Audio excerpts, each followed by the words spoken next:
very good evening and a warm welcome to the program. Thank you for joining us. My name is Josephine Karunji, and this April we are celebrating reading.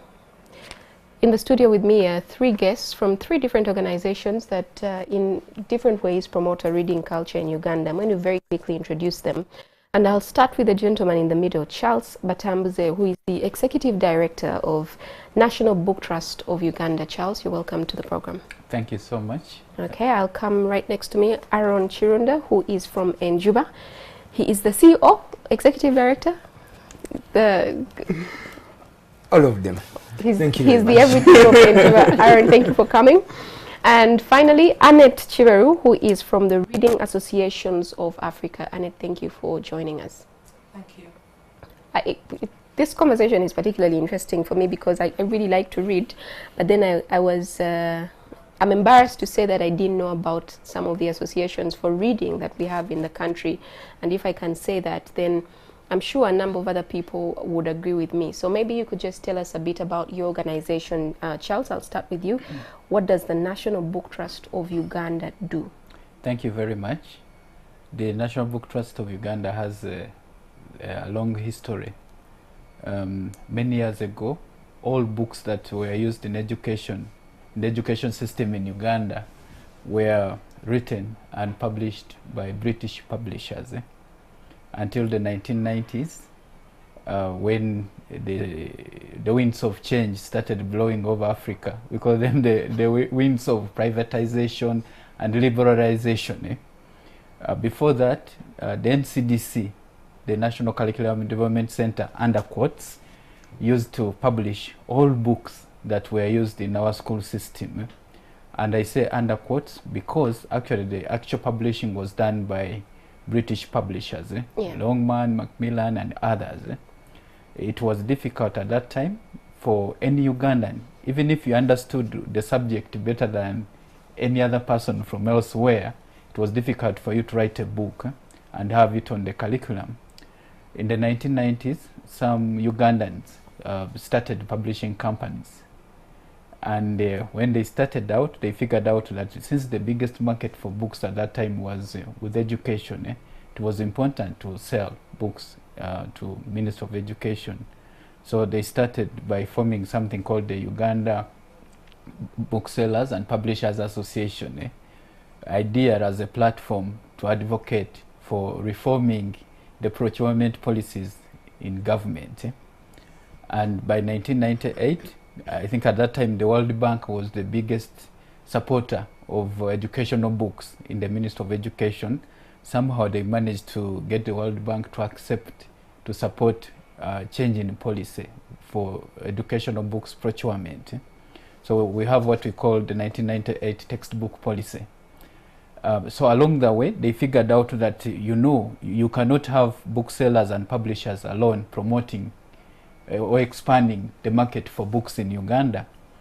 So as a result of that realization, they formed the National Book Trust of Uganda, which is an umbrella organization for associations that are interested in promoting reading, in promoting authorship, in promoting publishing, in promoting a culture of reading. And some of the activities that the Book Trust does, we have the National Book Week Festival, which is a festival intended to bring awareness about writers, books, what new books have come out during the course of the year. So do you work with the smaller groups, so for example FemRite and all the others? Yes, our members are associations like FemRite, Reading Association of Uganda, Uganda Publishers Association, Uganda Children's yeah, many associations that are members of Nabotu. We work together to build the capacity of writers because we want quality books in all languages. We've seen certain books go out of circulation, so it's very difficult to find things like the Nile course that we grew up having access to. Where do we find books like that if we want them? Books out of print. Okay, for books like the Nile English course, the copyright holder for those books is actually National Curriculum Development Center, NCDC. I've seen recently, maybe about 2018, 2019, they redid the Nairo English course, book 5. That one is available on the market. I think maybe it is in their plans to redo all the others and issue them on the market. Okay. Because apparently many people loved those books, and they are sad to see that their children are not reading the same stories. If we need them, we used to buy them along. I think it's Ginger Road where you'd find people with the books, and that's where we'd get them. But even now, they're not there. I'm very curious. I see one of the copies on the screen. That is People's Book 5. Maybe, Annette, you could tell us about the Reading Associations of Africa. What is that about? Thank you. Reading Associations of Africa is a combination of so many reading associations. It stems from the Reading Association of Uganda, and the Reading Association of Uganda came to be in place in 1998 after a few of our members went for a conference and realized that there are some other countries that had that consortium of promoting the reading culture, and they were affiliates of the International Literacy Association.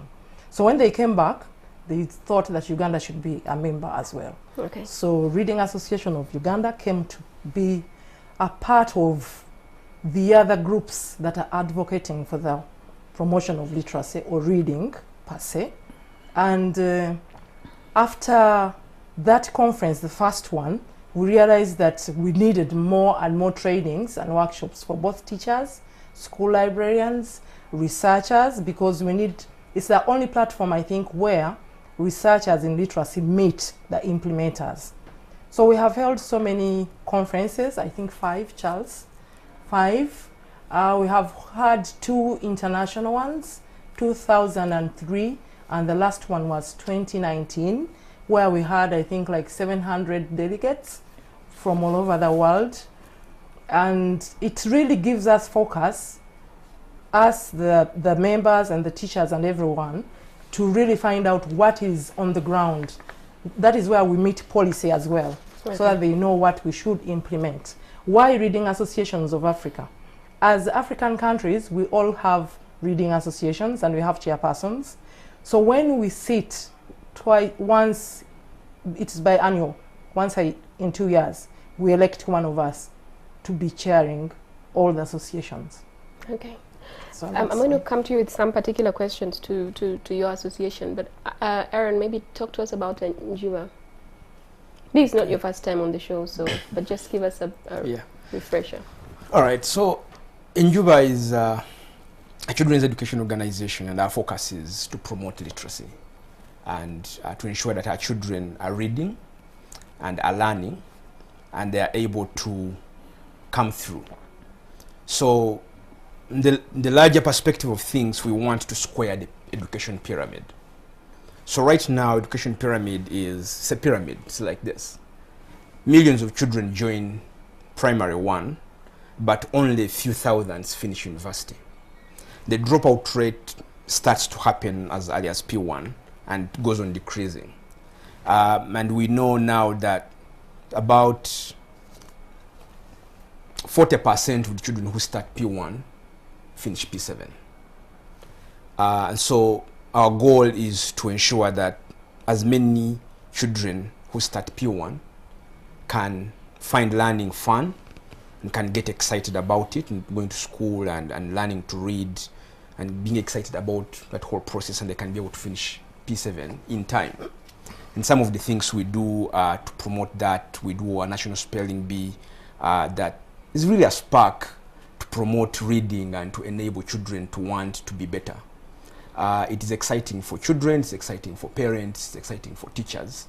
And it drives their curiosity to read and gets them to say, I failed that word, I want to be able to read it and know better so I can spell better next time. We publish children's books and we also train teachers on the art of teaching, because that is also key to promoting reading. That's a very, teachers are sometimes the reason why someone hates a subject, because so it's very important. I've attended some of your spelling bees. I'm curious to know what it was like last year with COVID-19. I don't know if you were able to do anything virtually, considering the COVID-19 affected almost our whole program, But early on, when COVID started, we realized we would not be able to do a national event to gather our children. So we started to do community spelling bees. We started to do spelling bees online. And we started to also support parents through our media channels to have access to material that they can read. We put some of the books into visual format that children can follow, and that content was available online and on TV, that children could be able to participate and continue to learn throughout the process. Every time, you know that what they say about Africa, that if you put money in a book, what do they say? There's something you want to hide something from an African, put it in a book, yes, they'll never find it. So I'm curious about, from the work that the three of you do, what really is our reading culture like? What is it really like, from your observation? It's interesting. A few weeks ago, we were having that conversation on one of the platforms. Charles asked us some question. Charles, did you get an answer? But anyways, it's a very interesting debate every time it comes up, and it has come up so many times. But also, maybe as Africans, we shouldn't denigrate our celebs to say, you know, you can hide money and it will be safe. I said they say. But anyway, what is it like? Yeah. There are people that read, and that's the reason writers write. Some of the people are encouraged to write one novel after another, because they have an audience that is following them. There are challenges in terms of access to books countrywide. I've always made an observation that there are so many books that have been written, autobiographies, biographies, memoirs, novels, poetry, and so on. But the distribution is mainly limited to Kampala metropolitan. That's true. Yeah, that says a lot about our system for getting books across the country. I was actually arranging my personal books 2 days ago, and I realized I have so many books written by Ugandans, but then I realized that the only reason why I have them is because I've interacted with these people, possibly on the show, and then bought their book. But then I meet these same people and they tell me, how do I put my book out? Because the book centers won't take them, no one is willing to put their books on the shelves. So how do they get their books out? And I guess that's another thing we're going to talk about. Yes. But back to what you were saying. Yeah.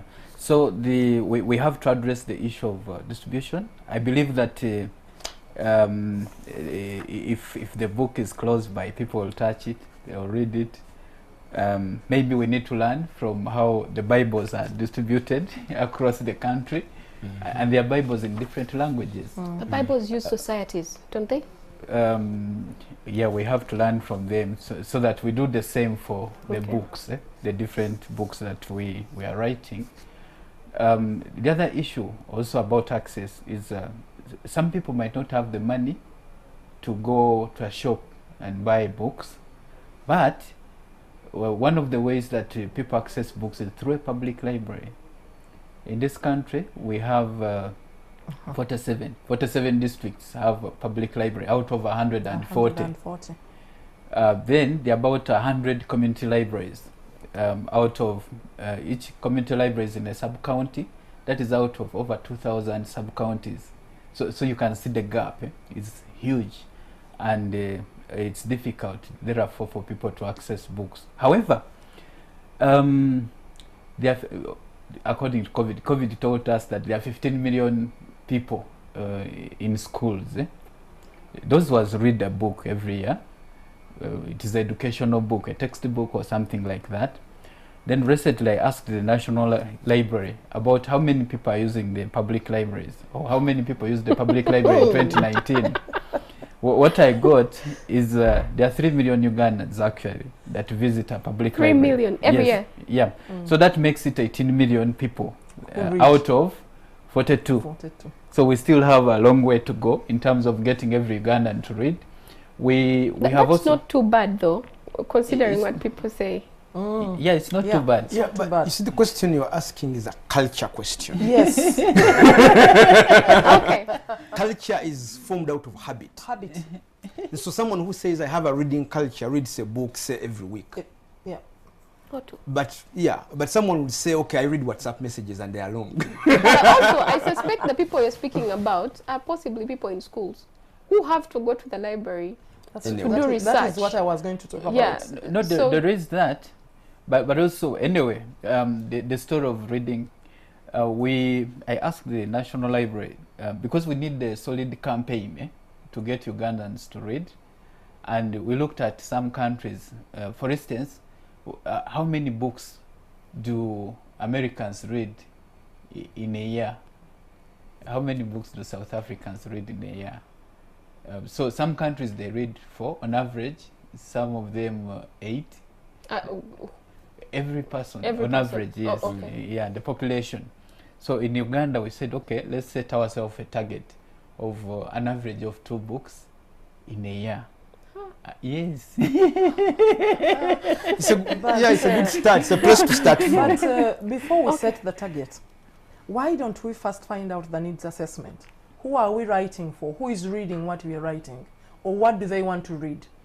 And I like the questions you're posing, and I like where you're going. So let's take a break, then you start us off when we return. We'll be right back.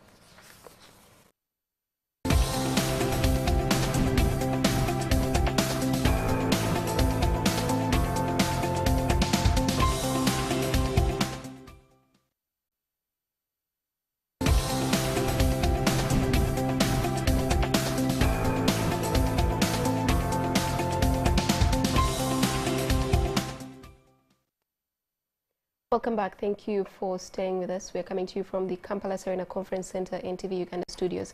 And we're speaking about reading today. Dear Day is coming up this month, and it's Drop Everything and Read Day. And so it's important for us to think about, what it's like in this country in terms of reading and where the problems lie. And you were beginning to say something when I cut you short, please. I was referring to a needs assessment, maybe. People have written. We have so many books, like you said, in your house that you're looking at, and they are for Ugandans because you have interacted with them. But is what they are writing what we want to read? Is it what we want to read? If we are going to write a book about my story, where I grew up, would you be interested in reading about me, where I grew up? I think we need to go back and find out, what do we want to read about? I know that I know a particular church that's encouraging the entire congregation to write, and most of them, that's going to be personal stories, because you're not going to write about something that you have absolutely no idea about. You're going to write about your own experience, which you've lived. And I think there's market for those books as well. I think also we need maybe to speak about the quality of the books. But also we need to speak about, like he was speaking about, distribution of them. The books that you get, and it looks really good, you open it, you try to read, and no. The English, it's just not working out for them. So quality also comes into play at a point. Why is it important that we have this conversation? Why is reading important, Aaron? I think that reading is one of the skills that we really need in life to be able to progress, to do anything, for personal development, for personal health, for career development, for anything. The first basic skill is reading. If you can read, you can be anything. If you can read, you can travel. You can be exposed to ideas, to perspectives, to different worlds out there. And so the challenge I think we are having is, if we are not reading, or if our reading is lacking, or it's a challenge, the World Bank in 2018 produced a report that said that 80% of Ugandan children aged 10 years and below cannot read and comprehend. They can't read and understand what they are reading. Now, if a 10-year-old who is supposed to be in P5 can't read and understand, say if they read happy, they don't know what happy means. The ability to grow and be useful and grow in themselves beyond what they are taught in school, Be productive. becomes very limited. And I think that reading is really, it's a very personal thing.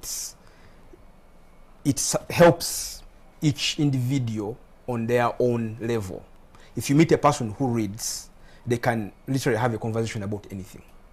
Their brain is broader and they think in a different way than someone who is not reading and they are going with what they have been told or taught. Does that speak to, I know most of the time that people are encouraged to read in school, it's going to be read a textbook, people don't talk about reading novels. It feels, actually we used to get punished for reading novels in school. They'd take you outside with your, tell you to come with your mattress from dorm, put it in the quadrangle and sleep there with your novel since you are reading, you know, a novel. So that kind of thing takes away from you, because I assume that when I'm reading my novel, I'm still learning something. I'm getting broad information about things that you're not going to teach me in school. Are we And getting also it developing wrong? skills like empathy that are needed for you to survive in society. Yeah. When we talk about peace or the fights we have or violence, someone who is reading develops empathy that there are things they can never do because they have read about scenarios like that. Okay.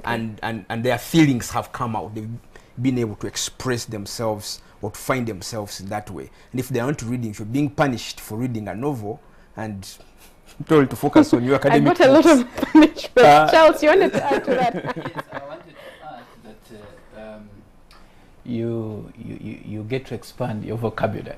Yeah. If it's English, you become better. If it's a local language, you also become better in that language. And in the education system, I think there are targets for how many words you should know by a certain age. yes, In that language in which you are learning. And that's how the books, the story books and all these other books that we write are coached in line with that target. But I also wanted to say that every year, because I was talking about transition in, you know, from P1 to P2 and so on, every year we hear from UNEB, the Uganda National Examinations Board, when they release the results.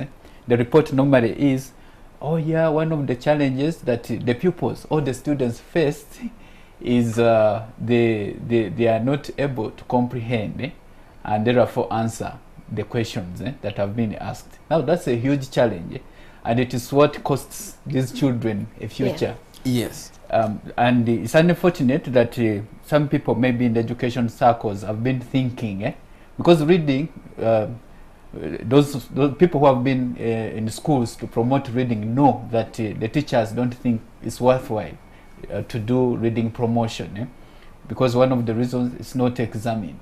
So why put time, why waste time promoting reading? But actually reading is what does the pupils in at the end of the day, because if they can't comprehend, then They can't answer it your costs question. them the Answer future. questions. Yes. They can't pass the exams. They can't. We're constantly saying, and one of the books that you have, Aaron, that you came with, which you're going to leave me with, the books say, we're constantly told, catch the children early, start them off early when they're very young. What's young? Young could be from conception. So when a child is about 6 weeks in, they start to hear sound. And they start to get used to, there's a world outside here. And there are things happening. And they start to respond to the mother. They start to respond to the mother's mood, to the mother's sound, the mother's actions, and to the father, and to the environment around them. And so if we start to read to those children when they're still in the womb, when they're still hearing sound, and when they are born, we continue to read to them and to show them pictures and words and have them get the opportunity to see printed things. I actually like this one because the pictures are much bigger than the words. Yes. Because And there are a lot it of people is- who say, me, I see pictures. because don't it read. is for the It's, young ones. it's for the young ones, and the It young is ones read pictures. pictures. Yeah. Don't I've had a situation where Wow. I had children 7 years old, exactly, who couldn't read, because 7 could say is late, but they got this book. And the interesting thing in the book is they saw a lizard, a chameleon, on the first page. That intrigued them, and they opened the book, sustained their attention, and they were able to go through the book to the end because there was a chameleon on every page that they could recognize. They could recognize tools that were used in their communities. They could recognize their hair. Yeah. Their own hair. And they were able to tell each other stories of what they thought the book is about without reading a single word. Okay. So early on, those children start to learn to listen. You're training them on listening skills. You're giving them vocabulary for them to start to speak early. And you're interesting them in books. So books become toys to them that they can play with. And they know that there is a book. When my daughter was a year and a half, every time I got back home, she would get a book and say, "Daddy, read." and we would start to go through the book and read. And she has grown up basically loving books. That right now, COVID, no school, there is pressure. I want to go to school, I want work to do. Can you read for me this book? And some books, she has gotten to know the storyline so well, she can't read yet, that she will get the book the pages and read exactly what is on the page from what she remembers in the storyline. Now that helps her to want to read. There is an environment of reading that she will grow up in. Aaron, I'm going to come to you to explain to us how to read for a lot of parents who don't know exactly, because I don't think it's just picking up a book and reading. There's an art to it, and I want you to take us through that. Annette, you're going to say something, but even as you say it, also speak to us about how to create and promote an environment or a culture of reading. Okay, I was going to say that even if it is not at that early age, it is never late. Because I know a group of ladies who are market vendors, and they all never went to school, but they were interested in reading. So they have their own group time to read. Yeah. So they sit, and one of them that has learned a few words in Uganda tries to teach them how to read Uganda. And they are enjoying it. Because they are using pictures, like Aaron was saying. They are like the babies now. They use the pictures and get to know the storyline. So I just wanted to add to that. Then the creation of the environment. How do we get these babies or children read? Or adults. Or adults, yeah, for that matter. You need to have something that they will relate to. We have had book donations that talk about snow, and you have never seen snow in Uganda. And castles. And castles. So if you're going to give Annette a story about snow and castles, she'll not be interested in reading because she has no reference to it. Yeah. But if you're going to talk about mangoes and guavas or bananas, then Annette is in it. So then that book, I'll embrace the book, or anyone will embrace the book because they know what it is talking about. So that is the first one thing that we need to look at. Then depending on the group that you want to read to or want to read with, the levels of the book that you're going to read. I must admit that at my age, I don't want to read a book without pictures. I feel I enjoy the story when I look at the pictures. So that is why earlier on I was speaking to what are we writing and who are we writing to? Because if at my age I still want pictures in the book, then you should consider people like me when you're writing for us. So for people like you, usually they put the pictures in the middle. They put like a small gallery. A small gallery. So you have to read up to that place, see all the pictures, and say, "Oh, that's what they're talking about," and then continue. But I hear you. I know a lot of people like that. Yeah. will only read. So I think that is for the environment I was talking about, and I think we really need to put that into consideration, whether we are reading for the children or adults at home or wherever they are. That environment is very key. Okay. How do we promote these books? We're speaking about distribution, Charles, and so I'm going to come back to you for that one. How do we ensure that the books that have been written, the good quality books that really should be out there, actually get out there? If I write a book, what happens next? Okay. First of all, the writer is the key evangelist for their book. They know it best. They have a message which they have put in that book that the world should know about. So the writers are expected to talk about their book everywhere, every day, to all sorts of people. Many people have written books and maybe taken them to a bookshop and kept quiet about it. Some of them are young people like you. They on social media, Snapchat and all, all these other platforms, but they are not using them to talk about the books that they have written. No wonder even their friends might not know that this person has recently written and published this book. So that is number one. The writer has the biggest role to play in terms of promoting their work. Then the systems in place to promote books, maybe using the media, like we are here, and the writer can talk about their work, the newspapers, and all platforms that are available for promoting books.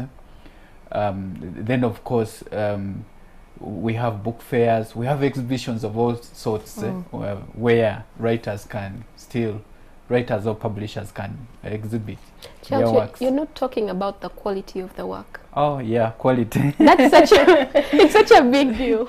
Yeah, let me tell you that quality is a big challenge. And actually, the time when the National Book Trust of Uganda began, that was one of the issues to address. There were not so many editors of books in English. Nowadays, with the teaching in local languages and writing books in local languages, the challenge has even been made worse. Yes, because we need editors in those languages. So whatever shortfalls that you are currently seeing in the books is partly because of the lack of editors. We have some very excellent editors, and even for people that are self-publishing, some of them hire those excellent editors to produce high-quality books, but there are many other writers who self-publish that cannot afford the services of a good editor. So what I'm talking about are gaps, but also opportunities for young people out there that know these languages and want to become better editors. They don't want to pay us for our work. Let's take another short break and we'll be right back.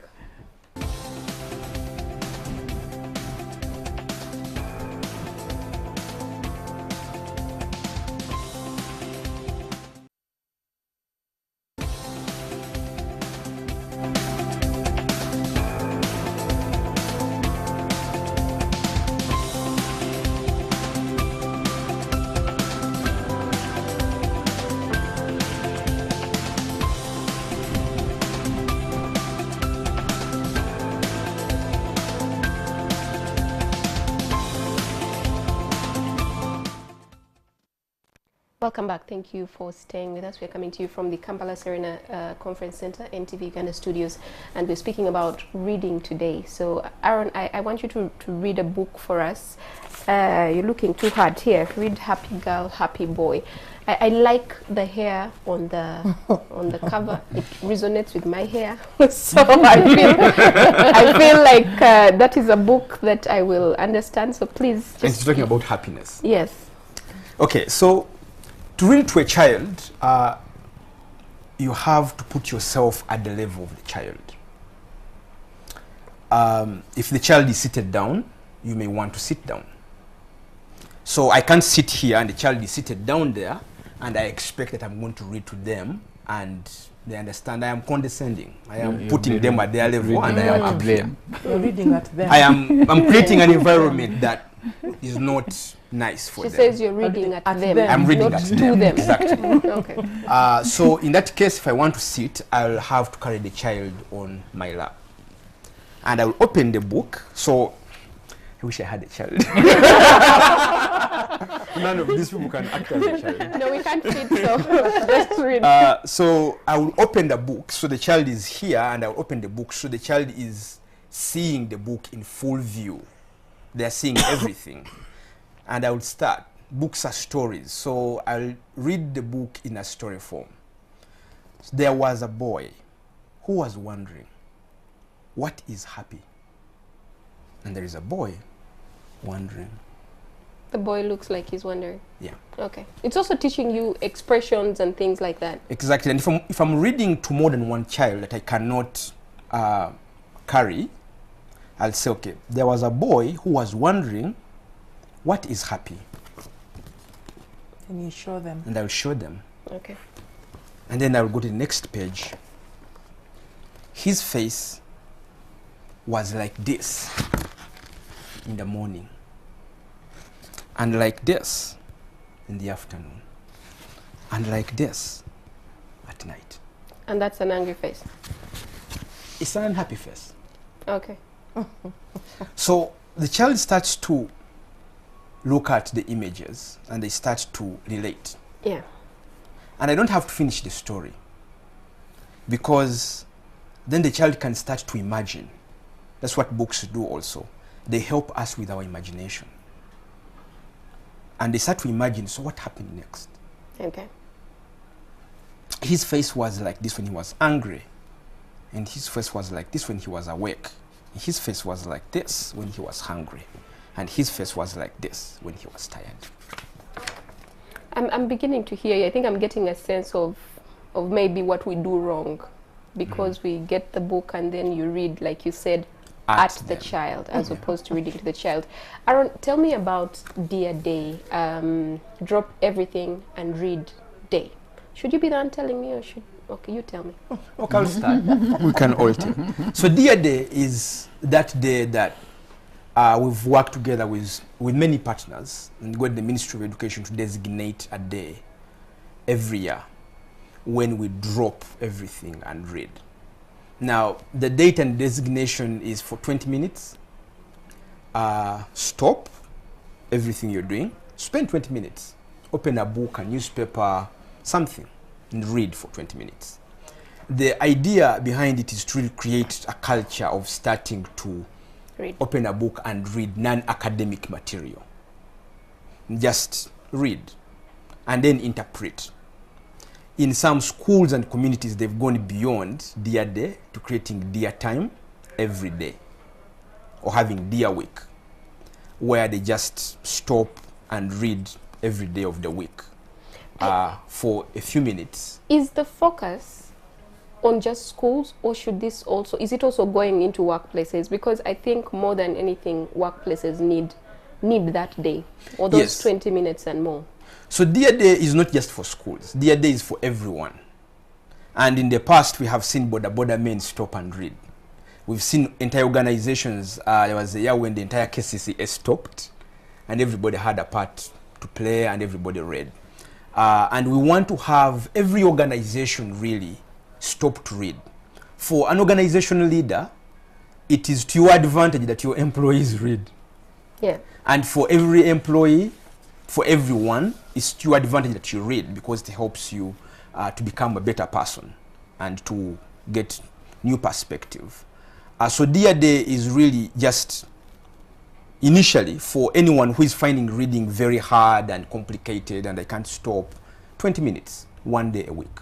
Stop and give it to reading.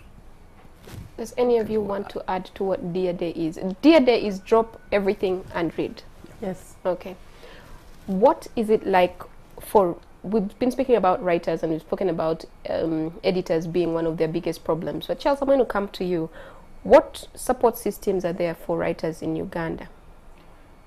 For training, some writers are part of writers clubs, which FEMWRITE, the Uganda Women Writers Association, is running very well. But also, there are some writers who have set up companies that offer training to writers.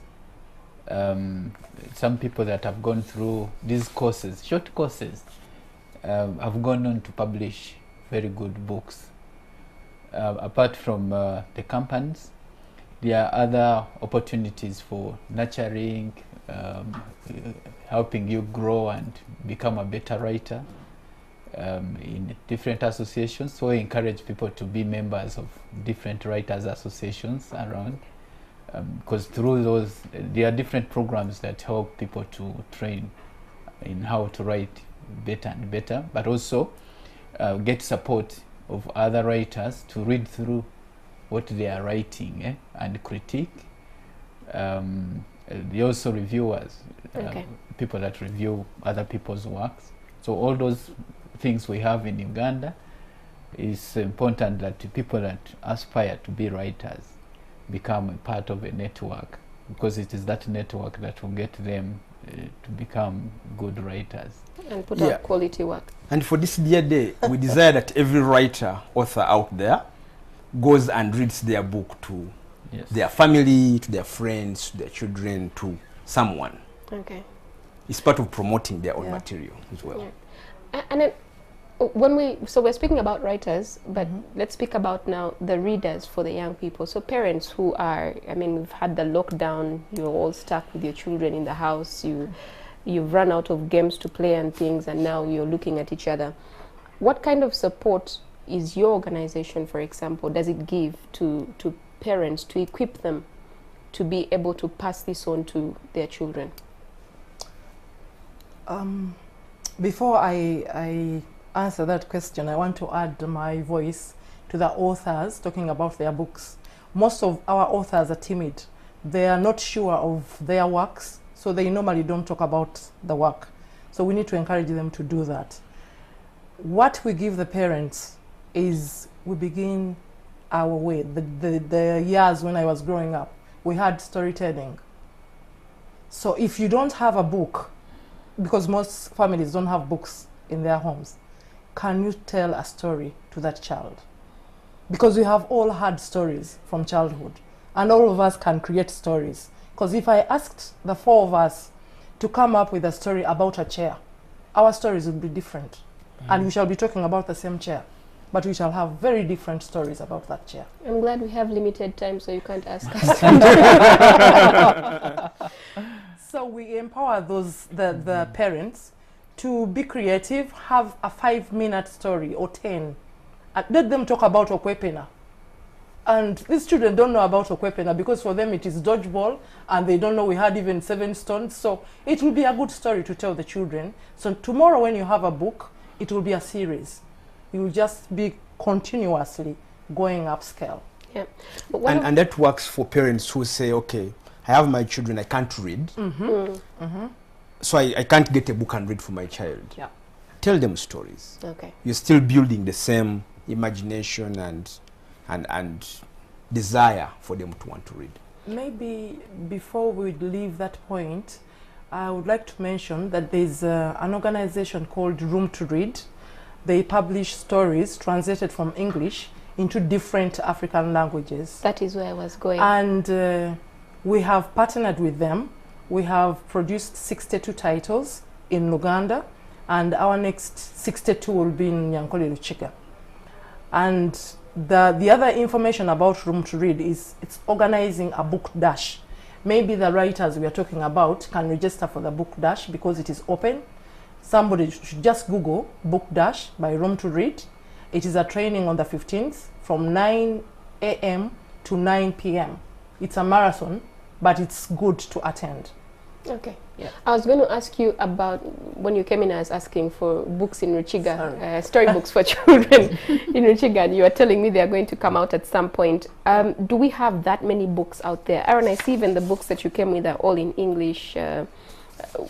Where are the books for, in Ruchiga, in Uganda, in Luo, where are they?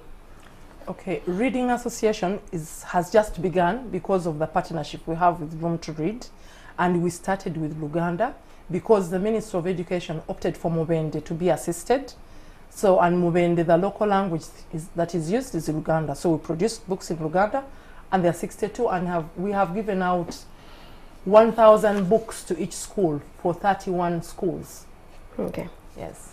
All right, so I'm going to go around each, and I'm going to start with Charles. Your closing remarks. What do you want us to take home from this conversation on reading, for the parent, for the child who is listening, for the teacher, for the librarian who is listening in? What is your take home? First of all, we have lots of books that have been written and published, available on the Ugandan market. I would like to encourage Ugandans to go out there, buy those books. a book that you buy, it supports a writer, supports a family actually that earns money from writing. And to encourage parents especially that once in a while for a child's birthday, instead of buying a toy, let's buy some children's books from many of the bookshops. It will change the life of that child for the best. So I just wanted to make that point because I feel it's important that apart from talking about reading culture, we also talk about a book buying culture. It is what will transform the industry for writing and publishing. Yeah. Thank you very much for that, Charles. No one should borrow my novels anymore. Buy your own books. Aaron, where do we find books like this? As opposed to, because I know when I go to the big bookstores, I rarely find these. I know what I'll find. As you make your closing remarks. Okay, so these particular books, you can actually find them in Aristoc and a few other bookstores. The other way is because of the poor book buying culture and distribution problems, we don't really have other places where you can find the books, but you can order them online and have a book for yourself. In terms of my closing, I would desire that every parent out there would start, every parent, caregiver, sister, brother, grandmother, everyone who has a child, because the culture of reading starts early. Spend 5 minutes, 10 minutes, and read with that child that is in your care, that child around you, and read with them and help them to start to love books, to take them as toys. Because when they start to read early, it helps them in their grades, it helps them to stay in school, it helps them to achieve their dreams. Then secondly, on the 23rd of April is Drop Everything and Read. On that day, spare 20 minutes and read. Then make it a habit. And spare 20 minutes every day and read. Even for yourself. You may not have a child, but read something. 20 minutes every day for the rest of the year. It will transform your life. They can even, those that have smartphones, they can read from the phone. Yes, take pictures, take live Facebook and so on, and post on their walls. We are going to follow. Hashtag Dear Day. Yes. Okay. Annette, your closing remarks, finally. Finally, I am a librarian. Oh. So I have to make a case for school librarians. Please, when you are in those schools, the timetable has a library lesson. Plan for it and make sure, fight for your space. Let the children come to the library and enjoy it. 1. 2, mother tongue. We understand English better when we have knowledge of our mother tongue. If I know Entebbe chair, it will be easy for me to remember. Please promote mother tongue. Let us stick there. Don't give up on mother tongue. Thank you very much for NTV for hosting us. This has been free, viewers, so we are really happy. Thank you so much. It's been nice to have all of you here to talk about reading, and I hope that our viewers have picked something, and it's something that they'll carry on with them. And that brings us to the end of our show for tonight. Thank you for watching. Coming up is NTV Weekend Edition.